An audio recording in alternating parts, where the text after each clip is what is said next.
This is chapter 18. This is a teaching called, a piece called Timeless Teachings, and this was first printed in the Forest Sangha newsletter in 1997. And I'm not sure who the translator of this is, but it's a fairly short piece, and so we'll do this one first, and then the next one, which is number 19, chapter 19, Fragments of a Teaching. But we'll do this one first of all. Timeless Teachings. Everyone knows suffering, but they don't really understand suffering. If we really understood suffering, then that would be the end of our suffering. Westerners are generally in a hurry, so they have greater extremes of happiness and suffering. The fact that they have much kilesa can be a source of wisdom later on. To live the lay life and practice Dhamma, one must be in the world but remain above it. Sila, beginning with the basic 5 precepts, the moral guidelines for wholesome actions, is the all-important parent to all good things. It is for removing all wrong from the mind, removing that which causes distress and agitation. When these basic things are gone, the mind will always be in a state of samadhi. At first, the basic thing is to make sila really firm. Practice formal meditation when there's the opportunity. Sometimes it'll be good, sometimes not. Don't worry about it. Just continue. If doubts arise, just realize that they, like everything else in the mind, are impermanent. From this base, samadhi will come, but not yet wisdom. One must watch the mind at work, see like and dislike arising from sense contact, and not attach to them.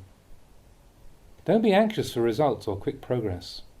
An infant crawls at first, then learns to walk, then to run, and when it's fully grown can travel halfway around the world to Thailand. Dana, giving or generosity, if given with good intention, can bring happiness to oneself and others. But until sila is complete, giving is not pure, because we may steal from one person and give to another. Seeking pleasure and having fun is never ending. One is never satisfied. It's like water in a jar with a hole in it. We try to fill it, but the water is continually leaking out. The peace of the religious life has a definite end. It puts a stop to the cycle of endless seeking. It's like plugging up the hole in the water jar. Living in the world, practicing meditation, others will look at you like a gong which isn't struck, not producing any sound. They will consider you useless, mad, defeated, but actually it's just the opposite. As for myself, I never questioned the teachers very much. I've always been a listener. I would listen to what they had to say, whether it was right or wrong, it didn't matter. Then I would just practice. The same as you who would practice here. You should not have all that many questions. If one has constant mindfulness, then one can examine one's own mental states. We don't need anyone else to examine our moods. Once when I was staying with an Ajahn, I had to sew myself a robe. In those days there weren't any sewing machines.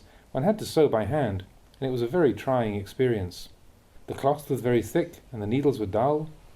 One kept stabbing oneself with a needle. One's hands became very sore. Blood kept dripping on the cloth. Because the task was so difficult, I was anxious to get it done. I became so absorbed in the work that I didn't even notice that I was sitting in the scorching sun, dripping with sweat. The Ajahn came over to me and asked me why I was sitting in the sun and not in the cool shade. I told him that I was really anxious to get the work done. "Where are you rushing off to?" he asked. "Oh, I want to get this job done so that I can do my sitting and walking meditation," I told him. "When is our work ever finished?" he asked. Oh, this finally brought me around. Our worldly work is never finished," he explained. "You should use such occasions as this as exercises in mindfulness. And then, when you've worked long enough, just stop. Put it aside and continue your sitting and walking practice." Now I began to understand his teaching. Previously when I sewed, my mind also sewed, and even when I put the sewing away, my mind still kept on sewing.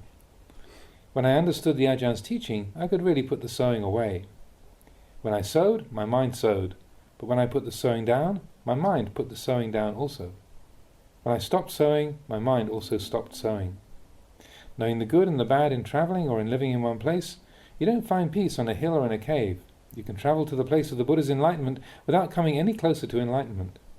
The important thing is to be aware of yourself, wherever you are, whatever you're doing. Virya, effort, is not a question of what you do outwardly, but it's just a constant inner awareness and restraint. It is important not to watch others and find fault with them. If they behave wrongly, there's no need to make yourself suffer. If you point out to them what's correct, and they don't practice accordingly, leave it at that. When the Buddha studied with various teachers, he realized that their ways were lacking, but he didn't disparage them. He studied with humility and respect for the teachers. He practiced earnestly and realized their systems were not complete. But as he had not yet become enlightened, he didn't criticize or attempt to teach them. After he found enlightenment, he recalled those that he had studied and practiced with and wanted to share his newfound knowledge with them. We practice to be free of suffering, but to be free of suffering does not mean just to have everything as you would like it. Have everyone behave as you would like them to, speaking only that which pleases you. Don't believe your own thinking on these matters.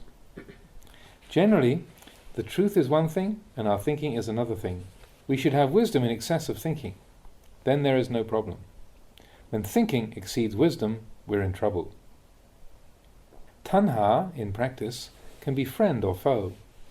At first, it spurs us to come to practice in the first place. We want to change things, to end suffering. But if we're always desiring something that hasn't yet arisen, if we want things to be other than they are, then this just causes more suffering. Sometimes we want to force the mind to be quiet, and this effort just makes it all the more disturbed. Then we stop pushing, and samadhi arises. And then in the state of calm and quiet, we begin to wonder, what's going on? What's the point of it? Then we're back to agitation again. The day before the first Sanghayana, the first council after the Buddha's parinibbana, one of the Buddha's disciples went to tell Ananda, "Tomorrow is the Sangha council, only arahats may attend." Ananda was at this time still unenlightened, so he determined, "Tonight I'll do it." He practiced strenuously all night, seeking to become enlightened. But he just made himself tired, so he decided to let go, to rest a bit, because he wasn't getting anywhere for all his efforts. Having let go, as soon as he lay down and his head hit the pillow, he became enlightened. External conditions don't make you suffer. Suffering arises from wrong understanding. Feelings of pleasure and pain, like and dislike, arise from sense contact. You must catch them as they arise, not follow them, not give rise to craving and attachment, which is in turn causing mental birth and becoming. If you hear people talking, it may stir you up. You think it destroys your calm, your meditation. But you hear a bird chirping and you don't think anything of it. You just let it go as sound, not giving it any meaning or value. You shouldn't hurry or rush your practice, but must think in terms of a long time. Right now we have new meditation. If we have old meditation, then we can practice in every situation, whether chanting, working or sitting in your hut. We don't have to go seeking for special places to practice. Wanting to practice alone is half right, but also half wrong. It isn't that I don't favour a lot of formal meditation, but one must know when to come out of it. 7 days, 2 weeks, 1 month, 2 months, and then return to relating to people and to situations again. This is where wisdom is gained. Too much samadhi practice has no advantage other than that one may become mad. Many monks, wanting to be alone, have gone off and died alone. Having the view that formal practice is the complete and only way to practice, disregarding one's normal life situation, is called being intoxicated with meditation. Meditation is giving rise to wisdom in the mind. This we can do anywhere, any time, and in any posture.